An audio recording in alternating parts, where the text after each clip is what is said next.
Buenas tardes, ya jefe de gabinete de la Presidencia de la República, Laura Camila Saravia, director del DAPRE, Oscar Mauricio Liscano, consejero presidencial para las regiones, Luis Fernando Velasco, gobernador del departamento de Sucre y presidente de la Federación Nacional de Departamentos, Héctor Olimpio Espinosa, director ejecutivo de la Federación Nacional de Departamentos, Didier Alberto Tavera, gobernador del Caquetá, Arnulfo Gasca, alcalde de Morelia, Hernán Flores Cuellar, ministros, ministras, congresistas, gobernadores, miembros de la Federación Nacional de Departamentos, alcaldes municipales de la región, emprendedores y emprendedoras de la región, medios de comunicación regionales, nacionales y en general a toda la ciudadanía presente.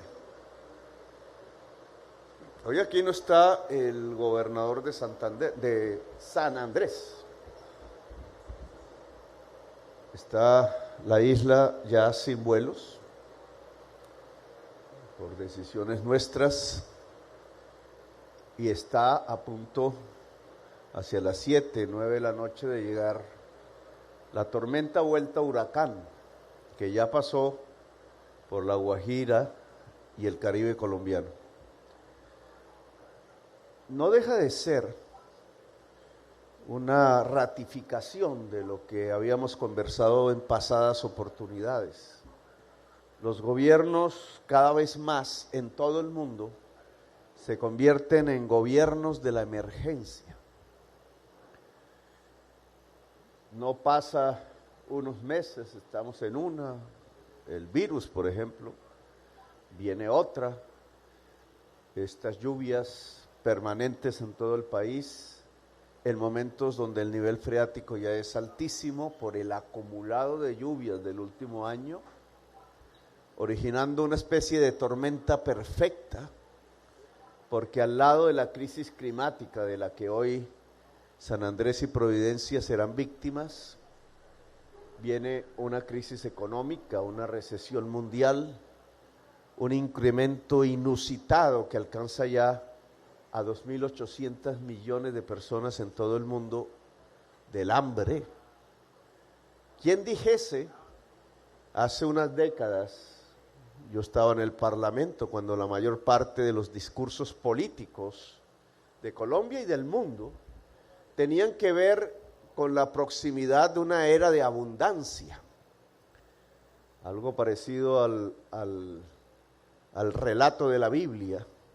Si lo que venían eran ríos de leche y miel, lo que tenemos es esto: una degradación de la vida cotidiana del ser humano. No de un grupo, sino de toda la humanidad. Mientras hace unas décadas el discurso dominante del mundo era consumir y consumir más, la idea de un progreso como una línea infinita que iba creciendo a través de fórmulas matemáticas que permiten el concepto del infinito irreal, porque el mundo indudablemente no es un mundo infinito. Y ese choque entre el paradigma humano, muy motivado por intereses económicos, después del 93, de una línea infinita del progreso respecto a un planeta que está limitado, pues tenía que chocar, y ha chocado. Los gobiernos de las urgencias, como se tienen que definir los presentes gobiernos y los inmediatamente futuros, los que tramitan la degradación de la calidad de la vida humana, los que tramitarán algo terrible, el posible fin de la especie, de la vida en el planeta en cuestión, apenas de 1 o 2 siglos, si no hacemos nada hoy, no dentro de 50 años, es hoy o no hay oportunidad. Esos gobiernos de las urgencias tienen que aprender de alguna manera institucional, capazmente, a afrontarlas, a superarlas, a esperar la otra que puede ser peor y poder superarla también. A eso se le ha llamado la adaptación a la crisis climática. Colombia no puede hacer mayor cosa respecto a las emisiones de CO2 que causan esta realidad. Quizás su mayor tarea consistiría en que en estas tierras pueda permanecer y ampliarse la selva como uno de los grandes pilares del clima del mundo, pero sí tiene mucho que hacer para defender la vida de los seres humanos y de la naturaleza en el territorio colombiano. Esa adaptación significa salvar vidas. Es una gestión del riesgo, así le han denominado los tecnócratas. No es la emergencia, no es la urgencia, es prevenirla. Prevenirla. El gobernador de San Andrés no está aquí porque tiene que afrontar la urgencia. Los vientos van hacia allá. Esperemos que no cause el mismo daño de la vez pasada. Estamos listos en lo que podemos. Ojalá mañana podamos asistir y no tener un balance demasiado ingrato. He pedido que la cadena hotelera abra sus puertas para el refugio. No entendería cómo en San Andrés, donde la actividad turística es el gran negocio, con capitales fuertes allí, no se puedan abrir las puertas cuando la población, que es la verdadera propietaria de la isla, tiene una crisis de vida existencial como la que va a sentir hoy. Ese es el tema de la solidaridad humana. Y esto lo menciono básicamente porque yo creo que uno de los acuerdos entre ustedes en estas conversaciones y el gobierno nacional en este tramo de tiempo que nos queda juntos, uno de los temas es la preparación del territorio a la crisis climática. La preparación no son solamente unas obras. Tengo que reconocer que en muchas partes del país donde he estado, siempre existe la misma tendencia a un paradigma de la ingeniería que en realidad está en cuestión, la creencia que se puede dominar el agua. Expertos mundiales en este tipo de ingeniería, los holandeses indudablemente, hoy reconocen que no se puede. Porque la gravedad, la profundidad, la intensidad de momentos climáticos agudos va superando una y otra vez lo que la ingeniería cree que es una solución. La ingeniería sigue pensando esta vez al revés, que el mundo se puede limitar de acuerdo a las matemáticas y no es posible.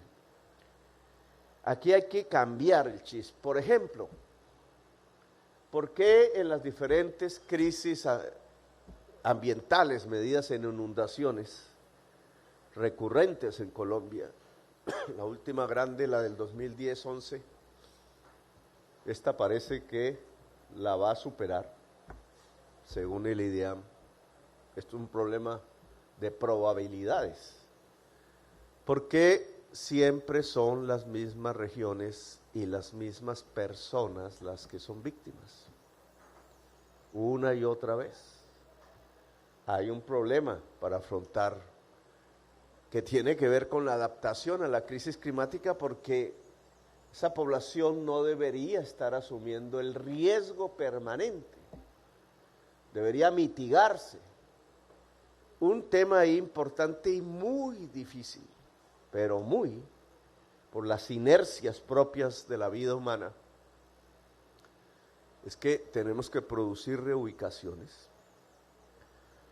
que se facilitan si se mejora la vida, las condiciones de vida, la calidad de vida, pero no es posible que un barrio se siga manteniendo en el lugar en donde permanentemente va a ser inundado.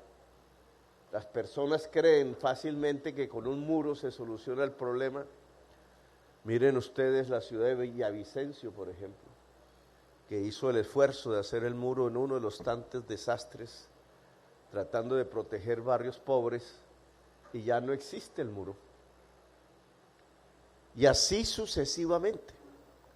Entonces aquí hay que hacer un esfuerzo que tiene que ver con la pedagogía ciudadana sobre lo que significa la crisis climática y con la capacidad institucional del Estado para afrontarla y de la capacidad incluso académica para entender y predecir las cosas que nos van a suceder.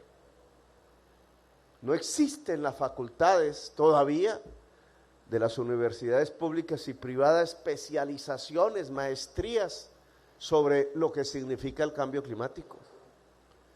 Las ingenierías siguen gravitando como si estuviéramos en el siglo XX y no en el siglo XXI. Todavía hay ingeniería de petróleos, por ejemplo, cuando ella ya debería transitar, así sea, hacia ingenierías de la energía limpia, hacia utilización de infraestructura petrolera que quedará en desuso para otro tipo de utilizaciones y bienes comunes de la sociedad. Todavía no tenemos un funcionariado, ni local ni nacional, competente para afrontar este tipo de problemas. Y creo que este es un tema que podríamos acordar.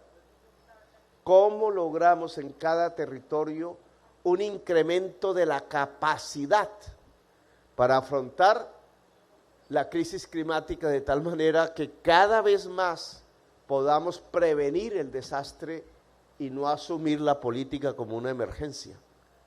Que el gobierno pueda gestionar estos años muy difíciles que están por venir. Esta crisis que hoy, en este año, vamos a tener, así cerrará el año, en medio de las lluvias, con huracanes pasando por el Caribe, va a dejarnos una estela de hambre.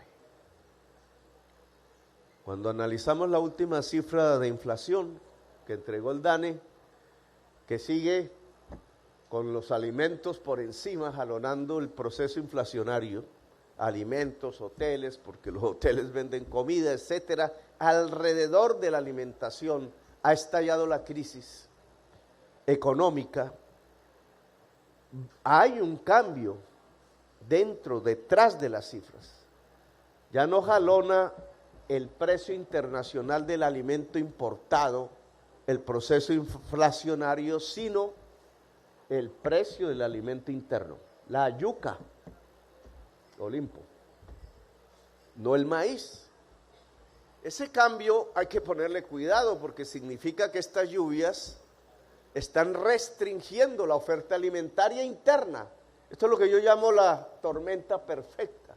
Problemas en la alimentación importada en el mundo y ahora restricción de la oferta interna alimentaria. Resultado, hambre. Luego, otro tema que tenemos que conversar, plantearnos unas estrategias comunes de aquí a final de año y quizás los primeros meses del año entrante, es cómo en cada departamento afrontamos la alimentación de la población más pobre, que puede llegar en promedio nacional al 40% de la población y que en cada departamento dependiente puede tener unos niveles estadísticos superiores. El hambre, que tiene medidas de corto plazo, llevar comida como podamos, que tiene elementos de mediano y largo plazo, como hacer una reforma agraria para producir más alimentos, cómo subsidiar los fertilizantes, cómo lograr que la tecnología se transfiera, cómo lograr tener una población que quiera cultivar la tierra, porque se ha perdido la cultura agraria de Colombia a partir de la destrucción del poderío agropecuario que tenía este país desde nuestros abuelos y antes, para que se ha venido deteriorando a través de los últimos años, generando en el campo los espacios de la violencia y de la muerte. Los planes de alimentación, que yo creo que hay que trabajar conjuntamente, no lo que nosotros queramos, además desconociendo desde la nación muchas realidades que solo se pueden vivir en el territorio mismo. No se pueden imponer, hay que concertarlos. ¿Cómo logramos rápidamente comprar cosechas donde podamos, llevar comida, abrir dispensarios, utilizar la red de tenderos para no producir una concentración mayor de la riqueza, privilegiando una cadena de las grandes de superficies comerciales del país? ¿Cómo logramos que la comida también pueda producir una democratización, pueda ser un factor de justicia social? Por ejemplo, el PAE, tema del cual hablamos en el gobierno nacional, en una batería institucional que se ha creado para afrontar los temas del hambre. El PAE tiene que darnos en el corto plazo estos resultados. No puede ser para el 70, 80% de la niñez o de la juventud que estudia, tiene que llegar al 100%. Ese es uno de los objetivos que se ha trazado en el gobierno. ¿Cómo? No debe ser exclusivamente para los tiempos de estudio. Y cuando se sale a vacaciones, el niño y la niña llegan desnutridos de nuevo al colegio cuando reinicie sus estudios. Tiene que ser permanente. O sea, lograr una cobertura total del PAE se nos vuelve una de las estrategias de lucha contra el hambre en la población que más necesita esta lucha, que es la niñez y la juventud, la adolescencia. ¿Cómo logramos que el PAE no sea un sistema de contrastación para grandes capitales oscuros? A través del refrigerio se ha venido construyendo ese tipo de aparato contractual que ha traído uno y otro escándalo repetidamente con robos del dinero de la alimentación de las niñas, sino cómo logramos que localmente el dinero del PAE contrate la producción alimentaria del campesinado de la región y de las pequeñas empresas que logran algún tipo de agroindustrialización alimentaria. Este es un objetivo clave porque el dinero del PAE puede ser un reactivador económico regional. Por ejemplo, La Guajira, estado inconstitucional de cosas. La Guajira tiene unas áreas al sur de producción alimenticia, desierto, chivos y alguna actividad pesquera. Esa actividad de producción alimentaria la consume la producción de la población de La Guajira. Fue pregunta que salió en una de esas reuniones y es altamente probable que no. Que las comidas del sur se van hacia Valledupar, hacia Bogotá, y la pesca la compra alguna multinacional, se lleva la comida y La Guajira se queda sin comida. Pues fíjense ustedes que si el PAE allá comprara la alimentación local, ese tipo de desequilibrio los podríamos superar y la producción alimenticia de La Guajira podría en primerísimo lugar alimentar a la propia población de La Guajira. Así, las regiones de Colombia son diversas, pero entonces aquí tenemos que construir un proceso de concertación rápida entre gobernadores, gobernadoras y el gobierno nacional, que Velasco sería el funcionario más adecuado para construirla, pero Velasco juega aquí y allá. Ese puente hay que construirlo. He leído el documento que ustedes nos han presentado aquí en Morelia. Aquí en Morelia, aunque nunca había estado, mi vida política arranca aquí sin que se sepa. por unas circunstancias de la historia en esta región del Caquetá. El Caquetá, indudablemente, ojalá podría transformarse en positivo, discusiones que tienen que ver con los modelos económicos, si el Fondo de Protección de la Selva multilateral a nivel mundial pudiera construirse. Ya Noruega propuso $40 millones. Si logramos la meta, que son $500 millones anuales, pero durante 2 décadas, he ahí la complejidad, podríamos tener la palanca financiera que se tendría que transformar simplemente en que la población de la zona amazónica pueda vivir bien, quizás más dignamente, cuidando la selva, permitiendo que se revitalice, transformando ciertas actividades muy depredadoras en actividades que contemplen la existencia de la selva, como la bioeconomía y como parte de los negocios aquí a la entrada lo demuestran, su posibilidad, transformando el campesino productor de hoja de coca en un revitalizador de la selva.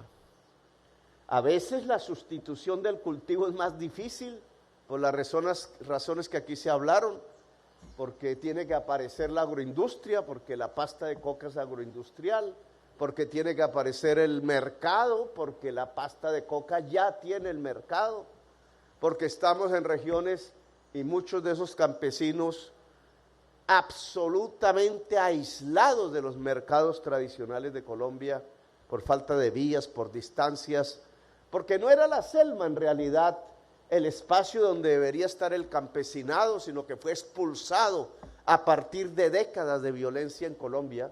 El Caquetá es un ejemplo de esa colonización forzada, con la expulsión de campesinados del Tolima, del Huila, unos liberales que se pusieron en uno de los ríos, el río Caquetá, y otros conservadores que se pusieron en otro río, creo que aquí cercano, el Orteguaza, río y campesinado que a nosotros nos cuidó hace varias décadas. Y así se ha configurado el territorio. Ojalá este fondo de protección, que tiene que ver también en la metodología con otros departamentos del país, cómo organizar el campesinado cultivador de hoja de coca para hacer los procesos de sustitución o de transformación en fuerza vital de la selva, que permita que el campesinado salga de la cadena del narcotráfico. El campesino productor de hoja de coca no es un criminal. Se lo dijimos a los altos funcionarios del gobierno de los Estados Unidos. Ahora observo, pero Morelia tiene dificultades de conectividad, tema que también es uno de nuestros graves problemas, que Biden anuncia que los jóvenes que consumen marihuana en los Estados Unidos serán liberados de las cárceles, porque el consumidor de estupefacientes tampoco es un criminal. Si logramos que campesinado y consumidores salgan de ser victimizados como delincuentes, estamos sacando población de la violencia. No digo que se acabe el narcotráfico con eso, porque ustedes saben que mientras exista la prohibición, existirá el narcotráfico. Pero sacar poblaciones de la violencia, jóvenes, campesinos, de la cárcel, de las cadenas, ser tratados de otra manera, tener política pública para ese tratamiento más eficaz, es una ganancia en términos de la paz y probablemente uno de los escalones fundamentales para que la paz total pueda ser posible en Colombia. Así que aquí tenemos otro elemento de contacto, la nueva política sobre las drogas en Colombia, que tiene que prevenir consumo de drogas, que tiene que sacar campesinado de las cadenas del narcotráfico y que tiene que sacar de las cárceles a jóvenes consumidores que llegan allá y a campesinos que en estas regiones son atrapados simplemente porque no habían otras condiciones más para trabajar. Temas concretos de una agenda común. El año entrante, porque en estos meses tendremos afugias económicas, hemos logrado un éxito político grande, hacer aprobar la reforma tributaria en el Congreso de la República en primer debate, en las dos comisiones terceras. El Congreso ha respondido favorablemente a esa solicitud nuestra que tiene que ver con afrontar la crisis fiscal, que si no cambian las condiciones mundiales todavía de manera más desfavorable, con un nuevo alza de la tasa de interés por la Reserva Federal de los Estados Unidos, podremos tener cierta amplitud financiera, relativa como siempre, para una serie de programas que se puedan ejecutar el año entrante. Vamos a estudiar el tema del FOMPET. Es un tema para analizar con el ministro de Hacienda, mirar los datos, etcétera, evaluar lo que hasta ahora ha pasado, ver los niveles de pagos, porque el gobierno anterior cogió parte de los recursos allí para afrontar la epidemia. Eso se vuelve deuda interna, y en los pagos de deuda interna de estos años debería haber un programa en donde parte de esa deuda interna sea los pagos del FOMPET. Me parece importante que existan instrumentos primero para resolver este problema que sobreviene. Estas lluvias lo indican. Cómo quedemos a fin de este año en materia de infraestructuras, etcétera, cómo financiar la capacidad departamental, municipal y nacional para afrontar la emergencia. Entonces, me parece que sí es una propuesta pertinente, hay que estudiarla, tener un informe de ello, cruzarla con la federación de acuerdo a nuestra propia evaluación y ver si es posible una mejor administración de esos recursos e incluso un pago parcial o total de las deudas que el gobierno nacional tomó del FOMPET. Me parece que esto nos lleva a otra discusión, que es regalías. Yo he estado ya en muchas discusiones del proyecto de ley de regalías en el Congreso, la pelea de su distribución, departamentos productores, no productores, la nación, los municipios, etcétera, discusiones que siempre el Congreso de la República tiene que afrontar porque es el escenario fundamental de la discusión del poder local, pero siempre he tenido una inquietud: la dispersión en el manejo de los recursos de regalías, irrigarlas en pequeños proyectos que nos pueden volver nugatoria la utilización de la regalía, inocua. Yo sugeriría concentrar los proyectos, tener como indicador el impacto, es decir, que el proyecto que se haga de verdad cambia la vida de una sociedad en un territorio concreto. Incluso eso implicaría unos objetivos, unos menores objetivos en número, no en importancia. En el documento que ustedes me entregan creo que tenemos ahí un acuerdo más o menos sobre lo fundamental. Las sedes universitarias, que no se pueden entregar a las universidades en su planificación porque éstas han perdido capacidad para ampliarse. La posibilidad de que los colegios de secundaria puedan entregar créditos de educación superior usando las jornadas extendidas, la posibilidad del 12, de tal manera que pudiéramos tener una primera base de educación superior para toda la juventud en el colegio mismo, como funcionan los colegios europeos, en la perspectiva del derecho a la educación superior, derecho universal y gratuito que debe ser, el PAE, como ya lo había explicado antes, y la construcción de sedes universitarias para aumentar la capacidad de la educación superior. Bueno, aquí dice que ya me van a cerrar el aeropuerto por lluvias, así que también soy víctima de la crisis climática.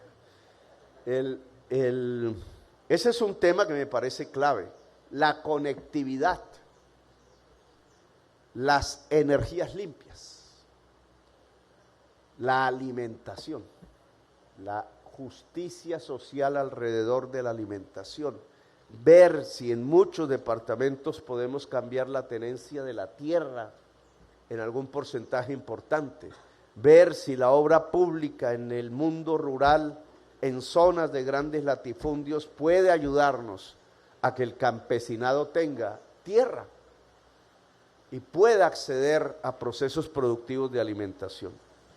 Los puntos que ustedes han puesto en el documento son una base indudable de puente entre el gobierno nacional y los gobiernos locales para el próximo año, que será casi el último, sino que será el último año de su gobierno.